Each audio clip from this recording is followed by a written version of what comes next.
recently, but we're not the first. That dark-haired girl I noticed before slumped over her desk at the last row.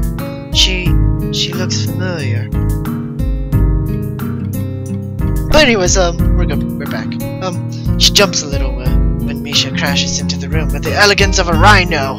She shrieks deeper in her seat. I can feel her tension all the way from here, as if she was slowly turning into stone just from my presence.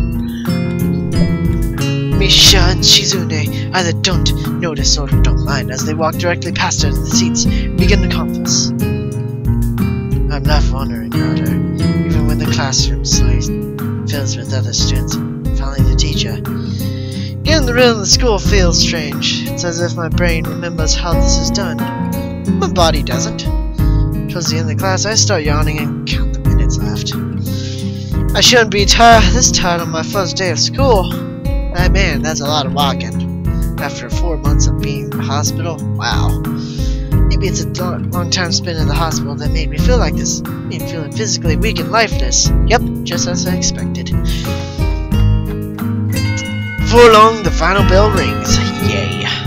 School is finally over for the day. Beside me, Misha and Shizune are having a short conversation. After a bit of deliberation, Misha turns to me. ... Unfortunately, we can't stay longer and show you around today, Shishan. We've got to hurry already since there's a lot of work for us to do. ... You'll find your way around here, I'm sure of it. Ah, wait. The teacher said I have to see a nurse. Where do I have to go? Is that so? We can at least show you that much. Come on, the nurses have their own buildings, so we have to go outside. We join the flow as soon makes the way down the stairwell and outside with the girls pointing out in the other senior classrooms in the same hallways as ours. When we get outside, the girls make their way to the smaller building right next to the school. It's building in the same style, so it looks like it's actually part of the main building. ... This is the auxiliary building here. There's a lot of officials and important stuff inside, like the Yanmaku Foundation office and all the nurses' offices. They even have a swimming pool. How's that official? ... Don't feel silly, Hichan. It's for physical therapy, of course. Anyways, all the nursing staff facilities are in there too. The head nurse's office is on the first floor. You'll be fine from here, right? We'll be going then. See you tomorrow. Johnny. Yeah, thanks. Bye. Whole building for stuff that has nothing to do with the actual education? I guess it's necessary for a place like this. I walk in hoping that this really will be only a quick visit, like the teacher said. On the white door on the left, it's a green cross with text "Head Nurse" and a nameplate. A voice from the inside responds to my knock almost immediately, but I can't quite make it out. It sounded a bit like an invitation to open doors, so I invite myself further in. The room is not large and smells strange. A friendly-looking man turns around on his office chair to face me as I enter. His desk is neat and tidy, but the bin on the table is overflowing with used medical utensils and there are at least a dozen coffee cups lingering on the desk. Hello, man. What can I do for you today? He's young-looking and sort of rugged, but the dimples in his cheek wash that impression away when he smiles. Are you the nurse? He smells like a person who has heard this very same question hundreds of times. Why, yes, I am. It says so on the door. No? You can call me by the name, or just the nurse, like everyone else. Of course, I shake off my confusion, realizing that I probably should grab his extended hand. His handshake is rather firm and friendly.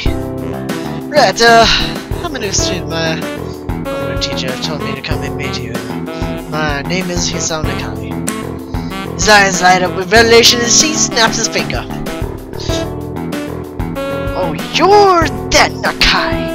I was reading your files in the morning. Some kind of chronic arrhythmia and related heart muscle deficiency, right? He gestures me to sit down in a vacant armchair in front of his desk. Yeah. Good. Well, you've probably been briefed about the school enough, so I'll just go over this quickly. We have all kinds of facilities available, mostly physical therapy and such. There's always someone from my staff around, even at night, so never hesitate to call us if there's a problem. Famous 24-hour nursing staff. Yeah. Wow, this is like a hospital. Well, not exactly. For instance, we don't do brain surgery here. Exactly. His jokes feel so out of place I left thinking what he said about it. Yeah, just that it's really weird to have so many medical people at a school. You get used to it. I'm not so sure of that myself, but I don't let the nurses know about it. Now let me find your files again. He searches for something from his computer and shuffles back paper around. I let my gaze wander around the room. It's the epitome of generic, I'd like to say. Generic. Beige walls and ceiling, dark grey laminate floors, and all the equipment you expect from a school nurse's office. Even the ridiculous educational posters are hanging on all four walls, reminding me to eat properly 3 times a day and from the food drips and Smiling, the nurse draws a thick file from the stack, similar thick files, and opens it. So, you've already had your medication for the arrhythmia. Just remember to take your pill every morning and evening, so it won't be much help. Apart from that, do you do any sports, rash stuff like, I don't know, boxing? He grins at his own joke, but I don't. Well, I play soccer occasionally with some classmates. Alright, I'm afraid I'm gonna have to recommend you refrain from doing that, at least for the time being. Oh? Lack of reaction makes him raise an eyebrow, but really I'm not too bothered by him forbidding me to kick a ball around. I guess I never did it out burning passion for the sport, just have something to do. Yeah. Any kind of concussions might be dangerous to your heart, and risking another attack is not a good idea. Was the previous one caused by a sudden concussion in his chest area? There's no mention of this cause in your papers. Not exactly. There was a love interest with Ego Kondo. I'm not gonna tell that to him, right? I sidestepped the question acceptably, and he glances at me over his paper with a more serious expression on his face. Still, you need to keep your body healthy, for some extra would do you good. We have physical therapy and such available, as I said. I don't think you really need such heavy measures. Just get some light exercise regularly. Brisk walks, or even light jogging, jump ropes, that sort of thing. So maybe there's a bullet room. So I was told. You were? Very good. At any rate then, I'm sure you've been told this before, you just need to take care not to overexert yourself. Your wages finger to emphasize the point. No need really, I heard this 1,000 times already. Absolutely no unnecessary risks. Take care of yourself. Okay. Goes on over my paper one more time and sets them on the desk, obviously content. Good. That's it then. Come meet me if you ever need something. I mushed out before I even realized it. Quick visit indeed. I end up standing in front of the main building and the auxiliary building. Although to my eyes, they still look one and the same. It's the first real look I get at the other students. I watch people coming out of the school going towards the gate of the dorms. No one seems to know where they're going. I still keep thinking that most of them don't look too special, being students at a special school. Then again, neither do I. Does that make me one of them? One of us? ... I should go somewhere too, to prevent me from getting lost. It's around dinner time, but I feel tired instead of hungry. The awareness in me only grows as I trudge through the dorms, so a little way apart from the main building complex. There's a garden sorts between the school and the dorms, shrubbery, flowers, and that overbearing smell of fresh cut glass that fills the atmosphere. Dawns on my tired mind that the smell feels novel because I haven't been outside at all for so long. Dorm building is big and made of red bricks like the others. It feels way too pompous for what it is, so I push forward going inside. It takes me more time than necessary to fish out the keys I was given from my pocket. Room 119. Despite the ornate exterior, the inside of the dorm is fairly new, functional, and boring. Just like in the main building, the halls and the doors are wide to accommodate wheelchairs. The same goes for the elevator at the end of the hall. Poke my head around the corner of the common door. Inside, a few students are watching the telly. One nods and give a quick hello before turning back to the TV. Seems like only girls around here are sociable. I suppose that's perfectly fine with me. I climb the stairs to the upper floor. Here, small corridors branch off from the main hallway. Each of them minus a smart toilet. There's 4 rooms. About halfway down, spot 1119. Nameplates on door adjacent behind blank. Guess there's just 2 of us here. Light shines from below the room of 117, so I knock lightly. Hello? Is anyone home? From inside, I hear a few movements and clicking away more locks than I thought these doors had. After a moment of the door squeaks open. A bespectacled boy is standing in the doorway. He's looking at me very intently through his extremely thick eyeglasses. Who is it? Blind? No, at least not completely. Why would he have eyeglasses even if he was? Leans close to me until our noses are almost touching. His breath stinks of garlic. Ew. Hisao Nakai. I'm moving into the next room, so I thought I should introduce my... His face suddenly brightens in realization, and he stands back upright, thrusting his hand over and smile greeting, almost straight into my diaphragm. Oh!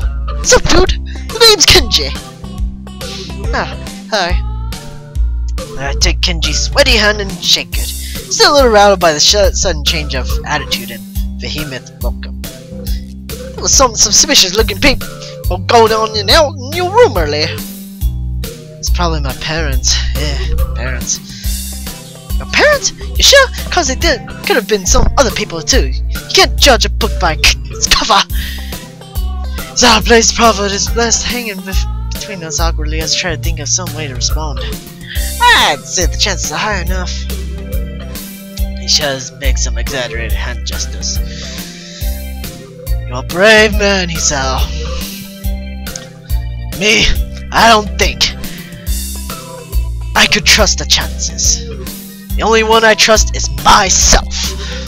Does that mean I shouldn't get to know you either? He thinks about this for a while. A wise decision.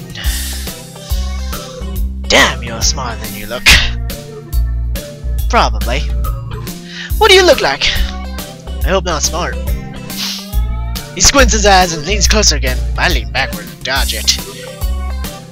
Never mind, it doesn't matter. Then he turns and fumbles around for a moment in search of the door handle and shuts the door behind him. As if he was some sort of army general or something. I slide the key into the lock of the room marked 119. Bleak, beige walls, white linen, desk made of some type of light wood, ugly curtains. It's no one's room. Personal, like my hospital room was.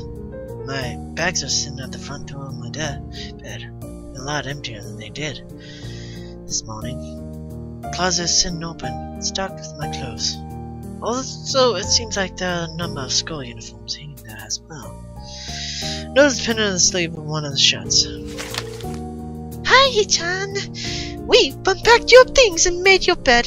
They said if these don't fit, then you should go to the office tomorrow. If you have any problems, you can always call us. Oh, wait, that's the mommy? Love, Mom and Dad. Whoops, I thought it was the other girl. Misha, whatever. Well, at least I don't have to worry about unpacking. Yay. Kinda hope I would have. Then there would be something to do.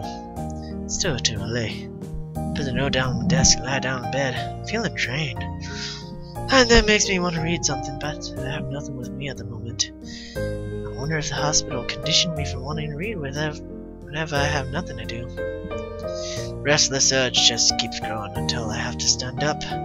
Maybe it's stress or something. I was pretty nervous about it before coming in. For the entire day today, I still am, I think. Damn, I have to distract myself some do so I won't be this unnatural all the time. Tomorrow I'll go borrow some books from the library. Yeah. I'll do that. But for now, the bottles of medication neatly arranged on my night table catches my eyes. I pick up one and shake it just to hear the contents rattle inside, and then read the glued content on the pharmacy label. Hisao Nakai! 2 tablets daily to stay alive, okay? I pick up one and shake it just to keep the contents rattle inside and then read the glue. Oh, okay. Ah, whoops. Whoops, fail. It doesn't really say that, but I could just as well. It's kind of twisted having your life depend on chemicals like this. I'm losing a little bit, but choice do I have? So I begin my new daily ritual of taking the right number of pills from each bottle, being careful to check the correct dosage. ... I lie down again, feeling hollow and uncertain. And after that, I kept staring at this blank, familiar ceiling for a long time. And so day became night. It doesn't start looking any more familiar, not even after darkness falls and shadows draw across my room like fingers. Sheets feel slightly more comfortable, warm and nest-like, against chill that passes from room temperature here.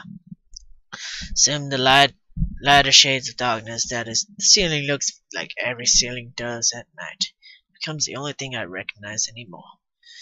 Night beckons me to sleep, and I feel the coldness of unfamiliarity and fear creeping up my spine once again. Kept drifting further away from the world I knew. And so ends Act 1 of Chapter 1. We are passing time. And now, I am going to save it here. Because, like and favorite if you're enjoying this session, subscribe to become one of my eggshell viewers, and yeah, look forward to whatever I make. This is Tsu-Kun signing out. Have a good day, everyone, and yeah, stay sharp.